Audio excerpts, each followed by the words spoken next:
Hello everyone, welcome back to my channel little হবিতে তোমাদের সবাইকে অনেক স্বাগত, অনেক ভালোবাসা। তোমরা সবাই কেমন আছো? আশা করি ভালো আছো, সুস্থ আছো। আজ সবার ছুটি রয়েছে, সেই জন্য একটু দেরি করেই ঘুম থেকে উঠেছি। ওঠার পর অনেকটা সময় বসে কাটিয়েছি, তারপর বাইরে এলাম আর কি। চাবিটা খুললাম, খুলে বাইরে এলাম। হাজব্যান্ড ছেলে মেয়ে ঘুমোচ্ছিল, তারপর আমি কিছুটা কাজ করে নেওয়ার পর চা বসিয়ে দিয়েছিলাম। দুজনে মিলে এখন চা খাবো। ও উঠে গিয়েছে, তো ছেলে মেয়ে এখনো ঘুমোচ্ছে। ওদের তো এখন স্কুল নেই বলেই কিন্তু ওরা দেরি করে ঘুম থেকে উঠছে। ওরা এখনো ঘুমোচ্ছে। আমি তার ফাঁকে সমস্ত কাজ করে তাড়াতাড়ি পুজোটা সেরে নেব। আর এখন রঙ্গোলি দিয়েছি, তো রঙ্গোলি দেওয়ার আগে একটা জিনিস, যখন দরজা খুলেছিলাম তখন দেখলাম যে আগের দিনের রঙ্গোলিটা না কিছুতে পরিষ্কার করে খেয়ে নিয়েছে। তো জানি না কিসে খেয়েছে। কাল অবশ্য আমি চালের গুঁড়ো দিয়ে দিয়েছিলাম, সেই জন্য হয়তো খেয়ে নিয়েছে।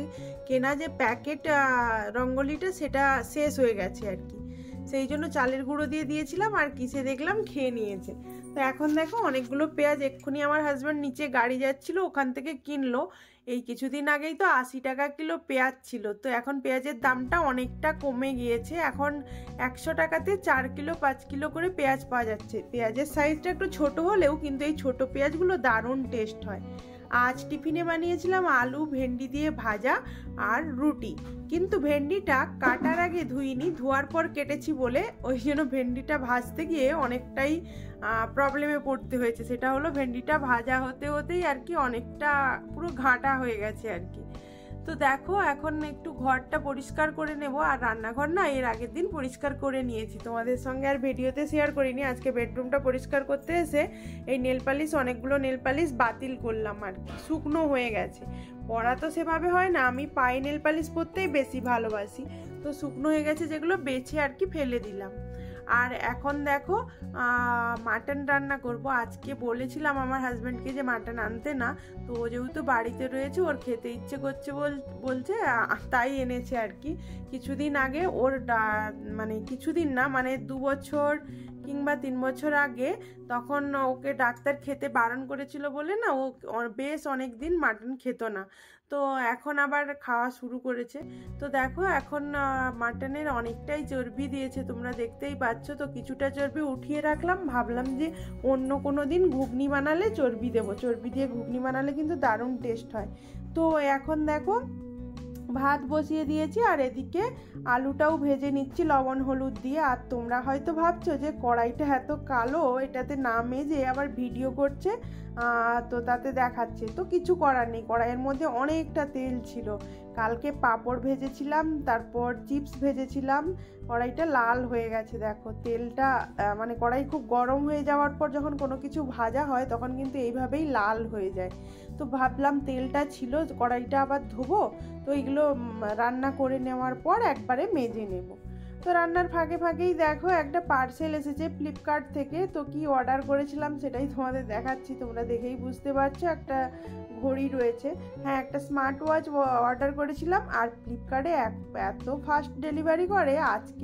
কালকে সন্ধেবেলা অর্ডার করেছি, আজকেই দেখো দুপুরের মধ্যে চলে এলো। অবশ্য দেখাচ্ছিল ওখানেই যে টুমোরো আসবে, তো সকালবেলায় যে চলে আসবে সেটা বুঝতে পারিনি। দেখো এখন 11টা 11:30 বাজে, এখনই চলে এলো। আর হচ্ছে 11টা 11:30 না, 12টা 12:30 হয়ে যাবে, তো এরকম সময় এলো আর কি। আর এই পাওয়ার ব্যাঙ্কটা এর আগের দিন এসেছে, তো এটা কিন্তু ওই যে ওপেন বক্স ছিল বলে ওখানে পার্সেল নেওয়ার সময়ই ওরা বক্সটা ওপেন করে দিয়েছিল, তো তাই তোমাদের এনে আমি শেয়ার করলাম। পাওয়ার ব্যাঙ্কটা খুব ভালো হয়েছে, কালারটাও বেশ ভালো। আগের যে আমাদের পাওয়ার ব্যাঙ্কটা ছিল ওটা কিন্তু হাত থেকে পড়ে গিয়ে ফেটে গিয়েছে, সেই জন্য ভয় লাগে চার্জ দিতে, যদি বাস্ট হয়ে যায়, সেই জন্য ব্যবহার করতে পারি না। কিন্তু চার্জ হচ্ছে বুঝলে, তো ওটা ব্যবহার করা যাচ্ছে না বলে একটা পাওয়ার ব্যাঙ্ক নিলাম। যখন কোথাও যাই মোবাইলের চার্জ শেষ হয়ে যায়, পাওয়ার ব্যাঙ্কটা নিয়ে গেলে আমার সে সুবিধে হয় আর কি। আমরা যারা ভিডিও করি তাদের মোবাইলে বাইরে বেরোলে মোবাইলের চার্জটা শেষ হয়ে যায়, পাওয়ার ব্যাঙ্কটা যদি নিয়ে যাই একটু চার্জ দিয়ে আমরা ব্যবহার করতে পারবো। তো সেই জন্যই আর কি দরকার ছিল অনেক দিন ধরে। আর আমাদের এইখানে ব্যাঙ্গালোরে থাকাকালীন কিন্তু সেভাবে পাওয়ার ব্যাঙ্ক ইউজ করতে লাগে না, কারণ আমাদের কারের লোডশেডিংটা না খুব কম হয়, মানে খুবই কম হয়। কোনো যদি কাজ হয় রোডে তখনই বন্ধ থাকে, না হলে বন্ধ থাকে না, কারেন্ট সবসময়ই থাকে আর কি। তো দেখো এখন যেহেতু চর্বি বেশি ছিল তো সেই জন্য দেখো ঝোলটা একদম লাল তেল ভেসে রয়েছে। তো এতটা তেল তো খাওয়া যাবে না, তাই উঠিয়ে রাখছি। এটাকে আলুর দম কিংবা ঘুগনি বানালে দিয়ে দেব। তো তাই একটু নেড়ে চেড়ে নিয়ে আর ওরা খাবে ওয়েট করছে, আর আমি ওর তেলটা তুলে রাখছি আর কি। মাটন হলে একটু টক দই আর একটু তো স্যালাড থাকেই, তো ওটা দিয়েই খাওয়া দাওয়া সেরে নিলাম। আর এখন দেখো একটু ফ্রিজটা পরিষ্কার করে নিচ্ছি, শুধু ফ্রিজটা পরিষ্কার করতেই বাকি ছিল। ফ্রিজটা খুব একটা নোংরা হয়নি, তো তাই ভাবলাম একটু শ্যাম্পু জলের মধ্যে দিয়ে এটা দিয়েই পরিষ্কার করে নিই। তো ভেতরটা আমি বেশিরভাগ সময় কোলগেট দিয়েই করি, আজকে শ্যাম্পু দিয়েই ভেতর আর বাইরে দুটোই পরিষ্কার করে নিলাম। তোমরা শ্যাম্পু দিয়ে পরিষ্কার করে দেখো, খুব পরিষ্কার। ফ্রিজে যেহেতু এখন জিনিসটা কম রয়েছে, যেই কটা জিনিস ছিল বের করে দিয়েছি, তো এখনও বেশ অনেকগুলোই সবজি রয়েছে, তো ওগুলো খেয়ে শেষ করতে হবে। আর যা যা জিনিসগুলো যেগুলো বাইরে রাখলেও থাকবে সেগুলো ভাবছি ফ্রিজ থেকে বাইরে বের করে রেখে ফ্রিজের ডোরটা খুলে রেখে যাব। তা আবার ভাবছি যদি আরশোলা ঢোকে তার থেকে শুকনো করে পরিষ্কার করে নেওয়ার পর মানে এখন তো কয়েকদিন চলবে, যখন বাড়ি যাব আর কি তখন পরিষ্কার করে শুকনো করে মুছে নেব, মুছে নিয়ে না বন্ধ করেই রেখে যাব। তো এটাই ভাবছি। এইটা কি হয় বলো তো, কোথাও গেলে না এই একটা প্রবলেম হয়, এইসব আগে থেকে ফ্রিজের জিনিস মানে আনা বন্ধ করতে হয়। তারপর যেগুলো ফ্রিজে ছাড়া থাকবে না সেই রকম জিনিস এখন কিনে আনা যায় না, কারণ ফ্রিজ চলবে না অতদিন। আর যেহেতু বাড়িতে থাকবো না অতদিন, ফ্রিজ চালিয়েও রেখে যাওয়া ঠিক না। কোনো বলা তো যায় না, কোনো দুর্ঘটনা ঘটে।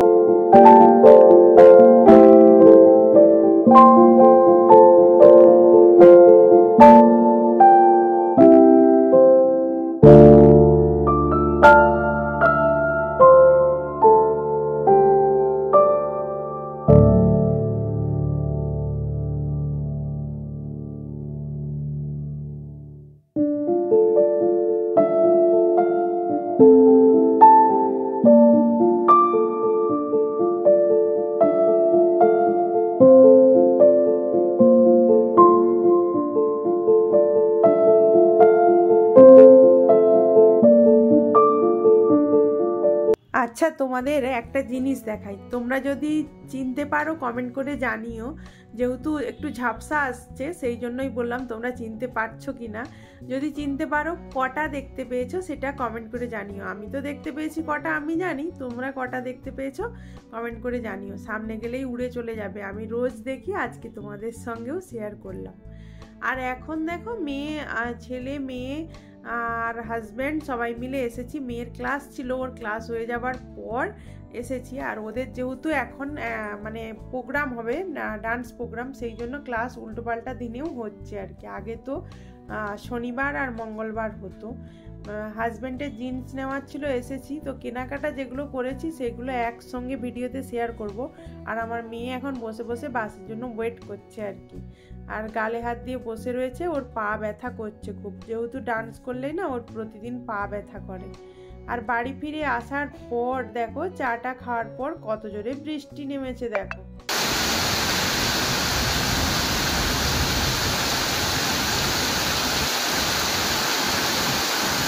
অনেক দিন পর বৃষ্টি হচ্ছে। আমরা আগে যেখানে থাকতাম সেখানেও না এরকম বৃষ্টি হলে সিঁড়ি দিয়ে জল নামতো।